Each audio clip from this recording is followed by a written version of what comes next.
Hi, guys. Welcome back to another The Deciding Factor Podcast Extra. This is not our normal segment, so stay tuned. It's going to get crazy. I'm John. And I'm Barb. And down below, we have Phil Palucha showing up again for us, all the way from the UK. And I will warn you, this show is Say What, which is all about accents and everything over in his realm. And I will warn you, it is not going to be PG today. So sorry, but I'm warning you now. Everyone, stay tuned. This is the Deciding Factor Extra. Bringing you their thoughts on today's news and current events.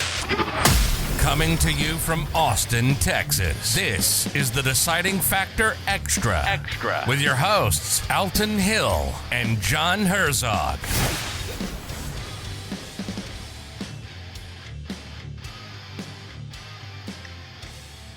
All right, guys. Once again, we've got Phil Palucha, which is very familiar with our show because he was on it. Check out our normal podcast because he was on there and shares so much knowledge about the podcast industry, and some of the stories he shares, fantastic. But Barb, you've had a little more personal experience with Phil, so why don't you fully introduce him? That sounds so appropriate. I was going to say, welcome to this show. yes. Well, the real claim to fame is that I made the most successful man in the world lose at a quiz show. We did Funk Quest together, the tag team, and everybody loved Phil, right? They're like, Phil's fantastic. I could listen to Phil as white noise going to sleep. Like, that's great. Maybe I said that. But the long and short of it is when I have now lost 3 times at Funk Quest. And so just having me around means you're going to lose. And that's my claim to fame. Phil Palucha is the CEO and founder of Billionaires and Boxers. I hear there are actual boxers that are they out? Are they happy? There are billionaires in boxers. Yeah. That is brilliant. I still don't have mine. Yeah. But the reason, Phil is actually the reason that we're doing this extra at all, because in our conversations on Funk Quest, I realized that he has linguistic skills beyond what most of us Americans do, and can explain why it is that 50 miles down the road, it's a totally different language, even though they're technically all speaking English. So, Phil, tell us where you're from. Can you describe your brand of British? My brand of British. It's the good stuff. I'm a mixture of Cheshire, which is pretty well-to-do. It's a nice area, pretty much a farming area, so land and money mostly, although that wasn't my side of things. Wait, so you're technically a redneck? Is that what you're saying? Exactly. We're like your rednecks, absolutely. British y'all. I want that British y'all. Dip in the cheek and everything? Exactly, man. Same gene pool, cousin, mother, sister, brother. It's all one thing, man. But no, so that was one side. And then the other side was my Liverpool family. So I'm probably, although I don't sound it because I haven't grown up in the city as much as I'd like to, I'm probably about as Scouse as you come. So I decided that I wanted to do my genealogy and start researching into this because I was curious, what makes up me? And I found that the answer was 400 years of Liverpool. So, okay, fair enough. At least I'm where I'm supposed to be, right? Yeah. You almost want your money back for that. You're like, I know, I live here. That's well, actually, it was my wife thought it was so funny because she's South African Indian. So already, even just in her title, you can tell there's some cool stuff going on there. So you look at hers and it's like a Christmas tree, like all over the map, like this thing is like completely lit up.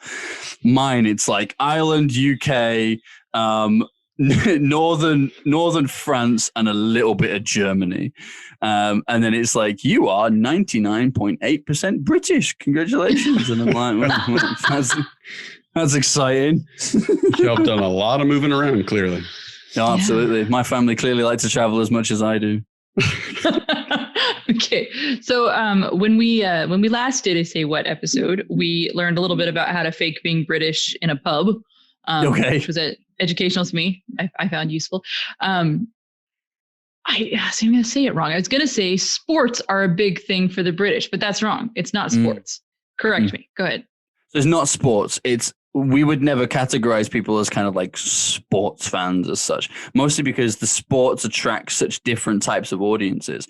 So like if you think of it from a marketing perspective, you could never market to sports fans, because what is a sports fan?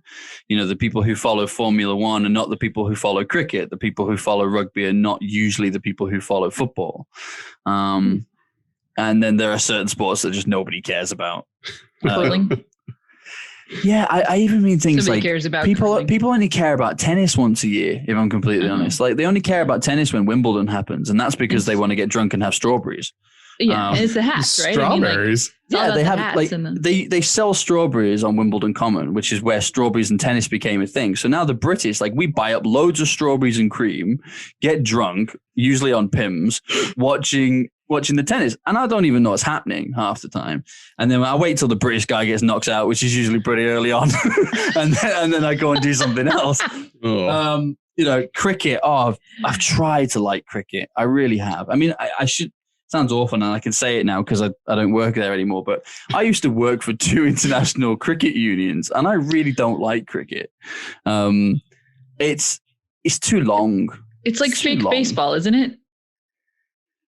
Fake baseball with more sticks. Baseball hitting it on the floor, yeah. Like yeah. I actually quite like flat baseball, actually, as a sport. I actually quite like baseball. Really? I feel it's a bit slow sometimes, but I like the fact it's more. It's like sports with stats, and I like that because it's like you get to pick who comes up in what order, and it's kind of like a giant chess match at the same time, which I just think is pretty. Chess is boring, so having somebody hitting something with a stick is much more interesting. So take your rook, with sticks. crack. Yeah, exactly. It's like violent chess, you know. And I like that. I think that's really cool as a sport.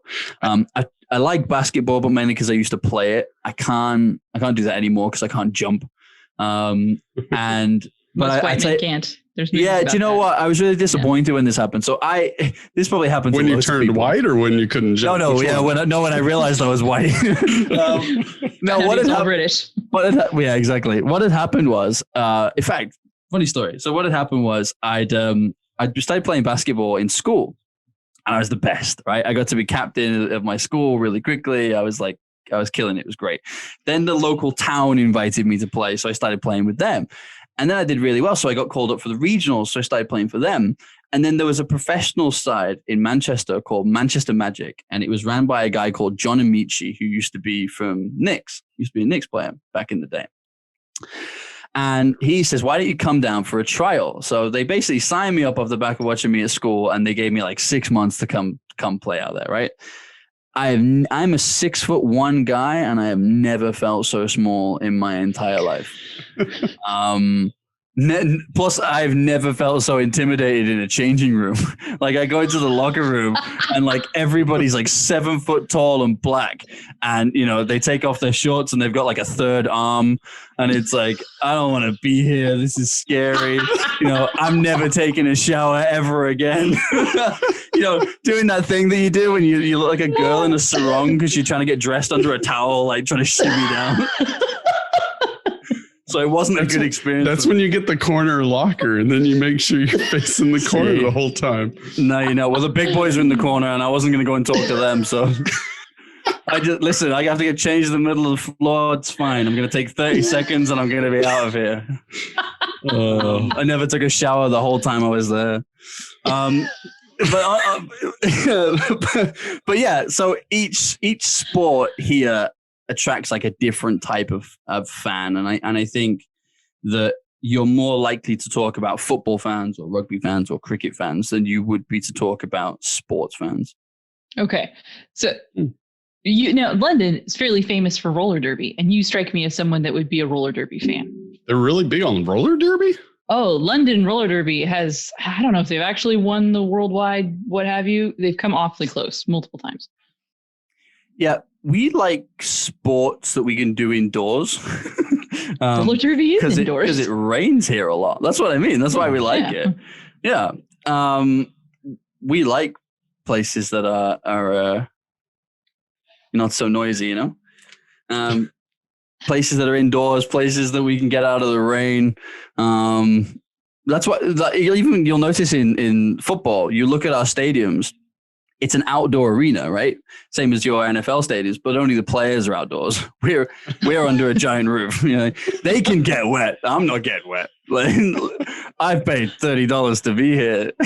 I'm not getting cheap wet for tickets. This. Yeah, it's not $30. I promise you. Oh, okay. It's like you go to Jerry's World, you're going to be paying $200 for decent tickets. Yeah, I don't think it's quite that bad. So I think if I was to do a conversion, I think every time I go to Anfield, which is Liverpool's home, it probably cost me $85, $90, something like that. Woo, that's like $100 ours. Oh, that was a nice conversion there. Okay, so let's just say football, which for all of our listeners who aren't British means soccer, right? Yeah, the one that actually touches your foot with the ball. The one that actually touches your foot with the ball. The one that is a ball and it touches your foot rather than egg hand. Yeah. Way fewer helmets and pads and all that. Okay. Rugby for girls. Rugby for girls. You said it. Rugby for the people whose parents wouldn't sign the permission slip for them not to be able to do it without padding. Just so we know what we're talking about. Okay. What are the dead giveaways that a fan is not British? How do we fake being in a crowd at a Liverpool football match? Because it's a match, right? Not a game. Oh, yeah. Okay. Yeah. Well, you can do both, actually. I don't mind match or game. I was trying to fake it right there.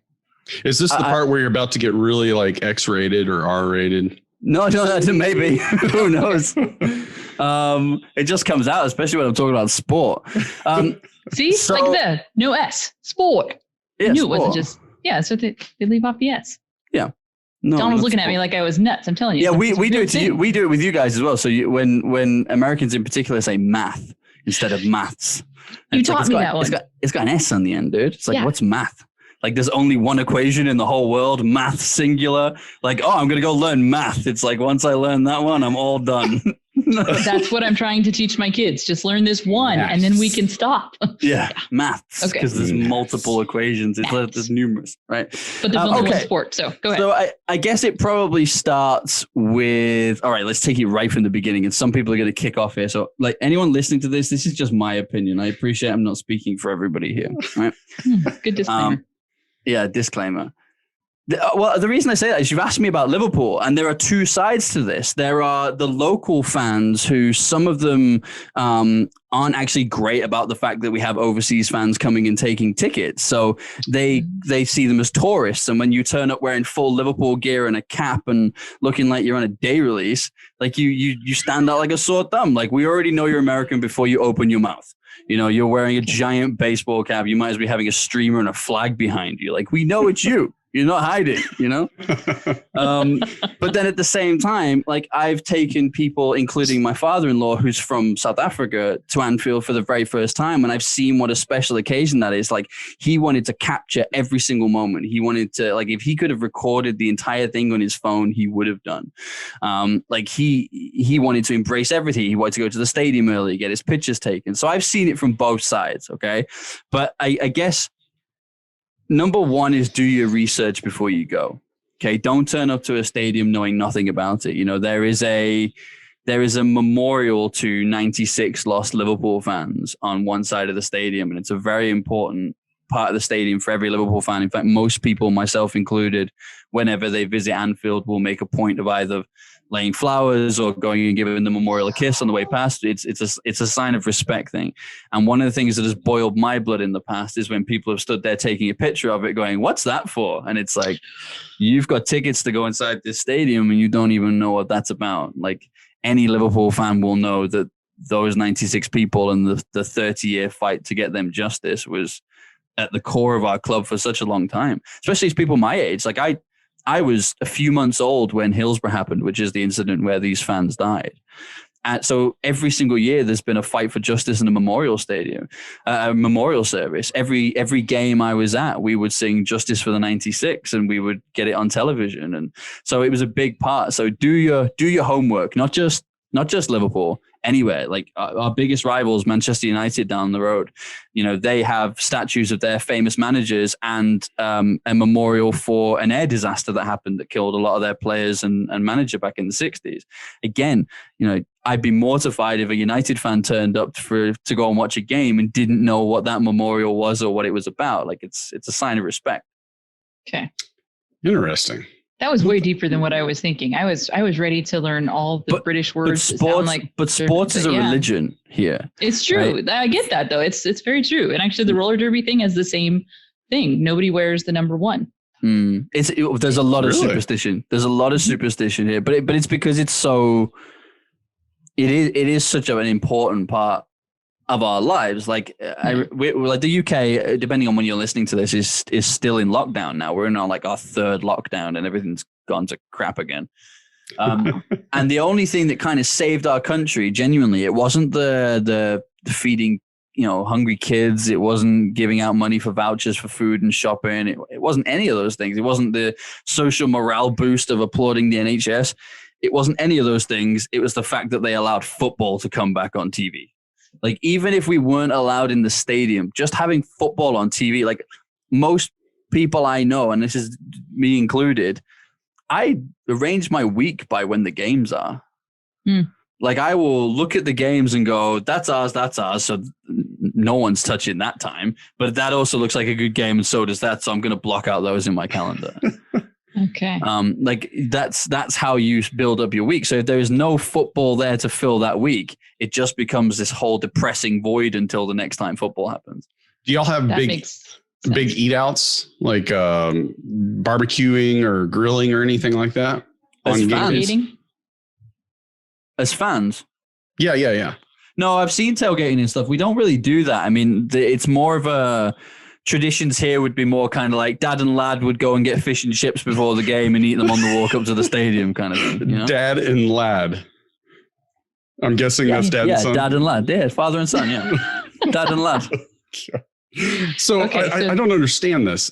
For sports, I'm going to stick out as an American if I come proud for my team. Definitely. No, it's not proud for your team. No. You can wear a jersey. Just don't turn up like decked out like you're advertising for the club, but that's so much fun. So like if I go to a Dallas Cowboys game, you got to have the fence that has the big D on it. Yep. Then you got to have a cowboy hat. Then you got to have your jerseys. I mean, come on, you're taking all the fun out of it. If you get your face painted, they're probably not going to let you in.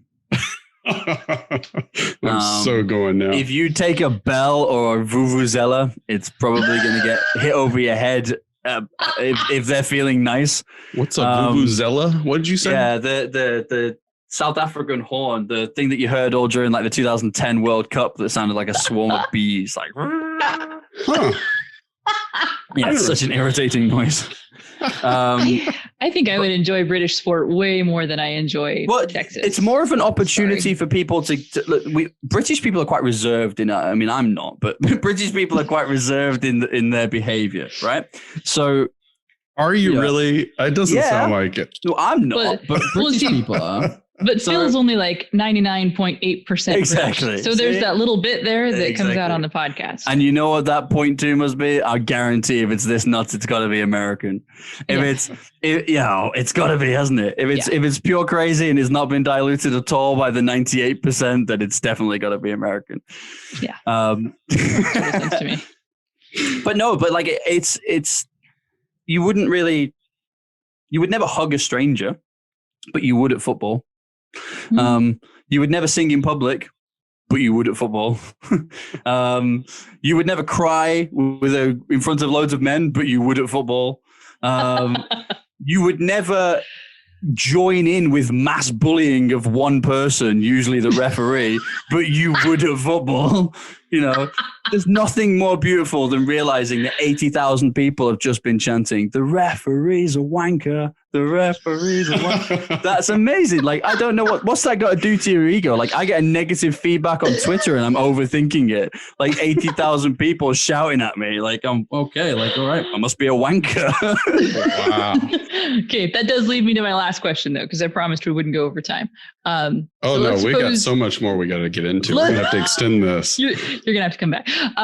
Let's suppose that you've made it through the gates. You've done your research, so you don't sit on a memorial or anything hyper offensive.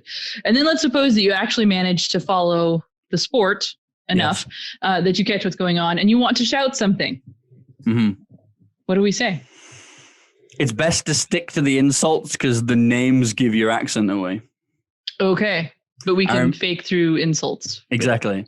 Like, you call someone a wanker, you're going to sound pretty British. If you say, shit, it doesn't really matter what kind of language, what accent you're saying it in. But if you go like, where's Steven Gerrard? It's going to be like, we know that you're not from here. Now, does it matter who you're swearing at, or are you just kind of mumbling to yourself? Well, obviously, don't swear at your own very much. I mean, that's what I'm saying, though. Like, you can groan at your own, but you can't really swear at them. You can swear at the other team. Yeah, like if somebody on your team messes up, you can be like, oh, okay. I'm just making sure we're talking about the same language. Yeah. But you can't shout at them, right?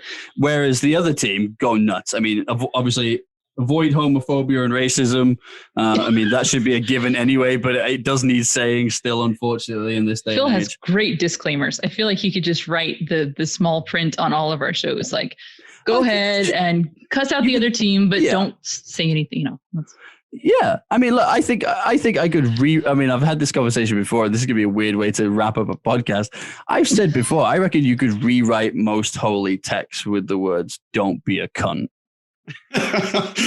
and it would do just as good a job. Like, if you live by the philosophy of I'm not going to be a cunt, you make all the right decisions and do the things that religion wants you to do anyway. Like, here's a homeless person in the street. Am I a cunt? Will I feed them? Will I walk over them? No, I'm going to give them a sandwich because they're hungry. Oh, I'm a good person now. So religion is sorted. Don't be a cunt. All right. So since we've got you on here, I've got to ask about the lingo. So clearly, the C word is offensive over here, but apparently it's everyday language there, as well as what was that word you said? Or twat. Oh, twat. Yeah. So I'm saying it wrong. We sound all wrong when we swear. It's got to be more It's like the at symbol. You know when you're on an email, Phil at. It's that. Twat. It's that noise. Yeah. Yeah, that's not going to work with Texas.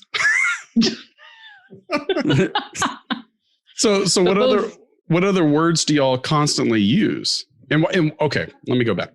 Twat and cunt. We just say pussy here. So what do y'all? Oh, but we have, but that's different.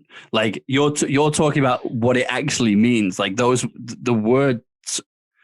word twat and cunt are never used for the physical thing on a female anatomy. It's never used for that. Oh, it has no. Like a completely different meaning now. So like, if I were to say you're a pussy, you're just a wuss. Yeah, I know what that means. Yeah. But twat and cunt to us is more, you're really trying to insult somebody. Oh no! If I call someone a pussy, they're gonna know that I'm starting a fight. If I call them, if I say you're being a bit of a cunt, like, they're actually gonna think about it and go, "Am I being unreasonable?"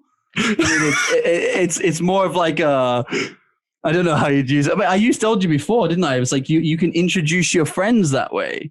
Like, in fact, you should Google this, right? You should Google, go onto YouTube and search for Reggie D. Hunter, big black comedian, dreadlocks from Texas. You can't miss him. He's lived in the UK for like 10 years.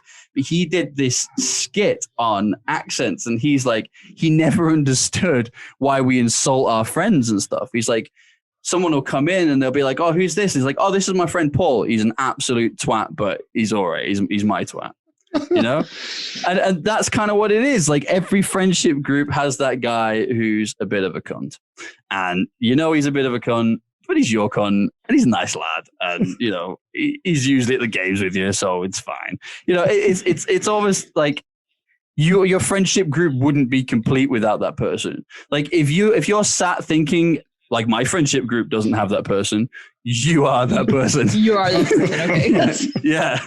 So So we covered fags last time, or actually cigarettes over there.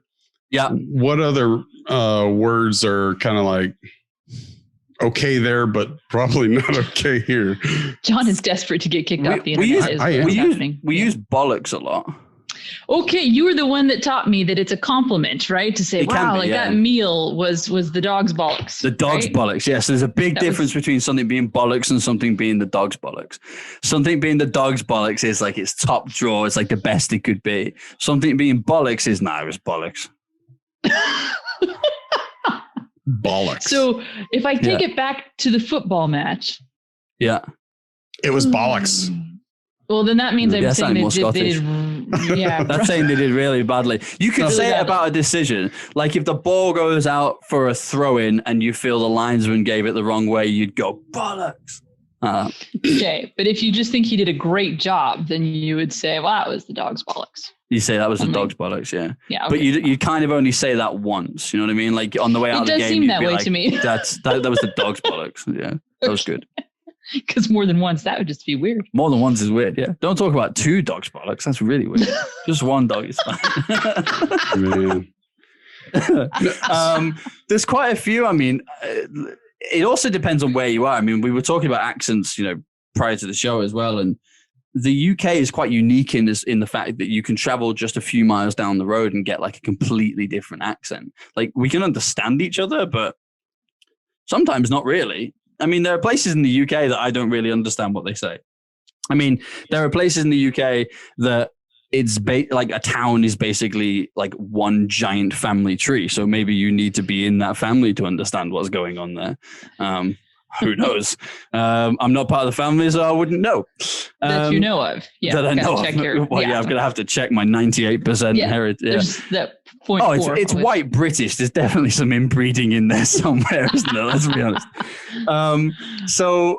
I don't even know where I'm going with this. So, but each accent is slightly different. And I think when I've traveled globally, that was the thing that surprised me about the UK. Like, is that how close our accents are. Like America doesn't seem to have like you do have different accents, of course you do, but they're almost like state by state or region by region. You don't like it. If you take someone like near a borderline, for example, like they're going to be a bit of a mixture of the two. So it kind of just blends in across the country. And so, you've gone from one that's kind of quite nasally to the other that's kind of y'all, Well, yeah, there's Texas is sort of a nation. I like the Texas accent, dude. It's fine. Go ahead. Say howdy before we go, because that's the thing that John felt kind of sensitive about the last time we did this. Thought he was getting made fun of for saying howdy. Go ahead. Howdy. I like howdy.